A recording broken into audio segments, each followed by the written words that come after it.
Vendredi 30 mars, il est 7h30, on est en direct. Bonjour à toutes et à tous, bon réveil et bon appétit si vous prenez votre petit déjeuner avec nous. Bon courage également si vous partez travailler sur la route. Voyez les ralentissements habituels déjà sur la RN 41, plusieurs coups de frein sur la 25 également, de même que la 1 ou la 23 pour rejoindre l'agglomération ce matin.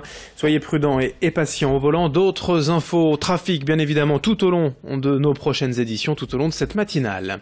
Les prévisions météo également et c'est de nouveau un temps maussade, gris et humide qui s'annonce partout dans la région. Des pluies quasiment toute la journée, peu de chance de voir le soleil en ce vendredi à Lille. Une nouvelle journée désagréable du point de vue de la météo, avec 10 degrés pour les températures maximales cet après-midi. À la une, d'abord en ce vendredi, cette observation menée ces derniers mois par la DIR du Nord, la direction interdépartementale des routes, a calculé que le temps moyen d'un trajet sur la 25 avait baissé ces derniers mois. Les automobilistes mettraient en moyenne 6 minutes de moins pour circuler sur des trajets de 20 minutes. La DIR explique tout simplement ce temps gagné grâce au système de régulation des vitesses vers Lille, mis en service depuis 2015. L'utilisation de l'autoroute est optimisée pour qu'un maximum d'automobilistes puissent passer aux heures de pointe. Sur la route chaque matin, vous n'avez peut-être pas senti cette différence et des bouchons, il y en a encore chaque jour. Mais pour le directeur de la DIR, sur le terrain, l'impact est réel. Je vous propose donc de l'écouter au micro de Joël Warnow. À partir des capteurs dans la chaussée, le système calcule automatiquement la vitesse réglementaire qui doit s'afficher sur les panneaux en fonction du trafic, de son évolution prévisible. Et cela de manière totalement automatisée, de façon à ce qu'on puisse ensuite, sur l'ensemble des panneaux à message variable, afficher la vitesse de consigne réglementaire. Ce système fonctionne également en cas d'accident avec une vitesse aussi imposée et on descend jusqu'à 70 km/h dans le cas où on a un accident. Les Hauts-de-France sont la deuxième région la plus pauvre de France et ce n'est malheureusement presque pas une surprise.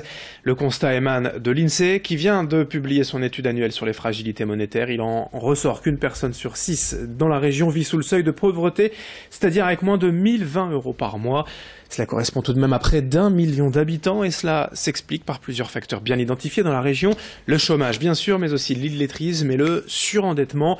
Autant d'indicateurs durablement enracinés dans les Hauts-de-France. À ce propos, écoutons Jean-Christophe Fanouillet, le directeur régional de l'INSEE dans la région, au micro de Joël Warnow.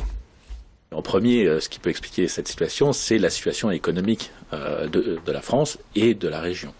On a été une région riche et dynamique il y a quelques dizaines d'années, et puis avec la crise mondiale et la concurrence internationale sur l'industrie, on a une région qui est en difficulté et qui doit faire une reconversion. Et on est une des régions pour lesquelles la population est très attachée au territoire. Pour d'autres endroits, il y a une immigration pour aller trouver de l'activité. Ici, il reste. Mais l'activité ne suit pas. Et donc, ça met en difficulté la population des Hauts-de-France, puisque, évidemment, s'ils ne travaillent pas, ils gagnent moins d'argent, ils sont plus dépendants des aides. Et puis, tout s'enchaîne. C'est-à-dire, plus de difficultés pour le marché du travail, pour éduquer les enfants, des retards en scolarité, en formation, et donc il y a une spirale négative qui s'est mise en place. À Lille, on évoque à présent le chantier du centre commercial Lillenium. Après 10 ans d'attente, ce projet d'envergure est désormais lancé. Sur place, les grues s'affairent pour bâtir les fondations et tout récemment, celui qui est à l'origine du projet, Pierre de Saint-Ignon, a inauguré la maison censée favoriser le développement du quartier et former les jeunes aux futurs emplois liés à Lillenium. Durant 2 ans, le chantier devrait occuper 200 à 250 employés des métiers du bâtiment surtout, mais à terme, puisque le centre commercial accueillera un hypermarché, des restaurants, un hôtel et plus d'une centaine de boutiques, divers métiers seront nécessaires et il faut donc penser aux formations dès aujourd'hui afin d'anticiper les besoins des recruteurs. Et explication avec le premier adjoint au maire de Lille au micro de Brieux-Gorgy.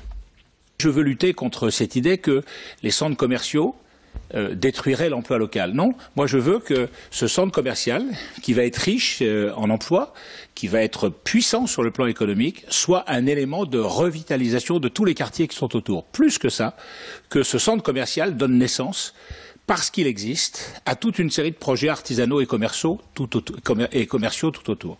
Et c'est la raison pour laquelle, dans cette maison, on va mettre, avec les boutiques de gestion, avec la Fondation des Possibles, qui est une fondation d'entreprise que je préside, on va mettre les moyens pour que des gens porteurs de projets soient accueillis et accompagnés dans la création de leur activité. 7h34 en direct, en bref, un incendie s'est déclaré hier midi à l'école MJM Graphic Design à Lille, dans le centre-ville, rue d'Amiens. Les 125 élèves de l'école ont été évacués et 6 pompiers ont été incommodés par les fumées et pris en charge par un médecin.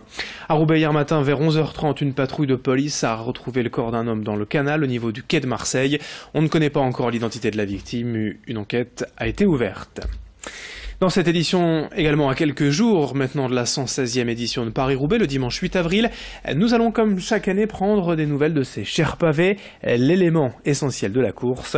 54,5 km de secteur pavé cette année et comme toujours, plusieurs hectomètres ont été refaits à neuf ces dernières semaines.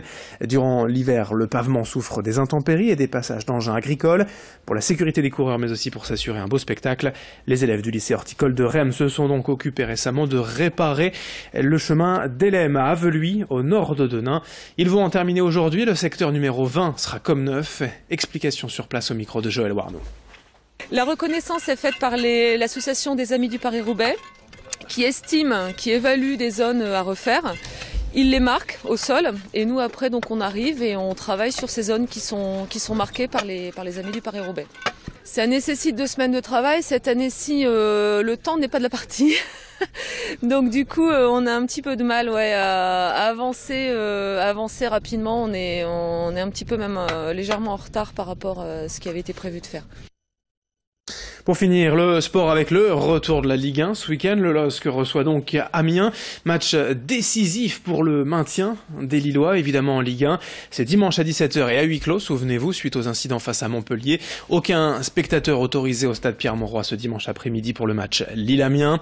En basket, en Pro B, le LMBC accueille Rouen ce soir à 20h au Palais Saint-Sauveur. En Ligue féminine, le SBVA accueille Charleville demain à 20h au Palacium. Et puis un rappel, en volleyball, le TLM Tourcoing qualifié pour les playoffs, pour son retour dans l'élite, jouera face à Chaumont, le club que les Tourquenois ont battu tout de même en finale de Coupe de France. C'est un bon présage. Le match aller aura lieu samedi prochain, le 7 avril. On ne manquera pas d'en reparler. 7h37 en direct sur Grand Lille TV. Avant de se quitter, un coup d'œil aux conditions de circulation ce matin en direct en temps réel. Les ralentissements habituels sur la 25, la RN 41, la 1 et la 23. La densité de trafic se fait sentir de plus en plus ce matin. Soyez prudents et patients. 7h37 en ce vendredi 30 mars. Dans un instant, vos prévisions météo sur Grand Lille TV.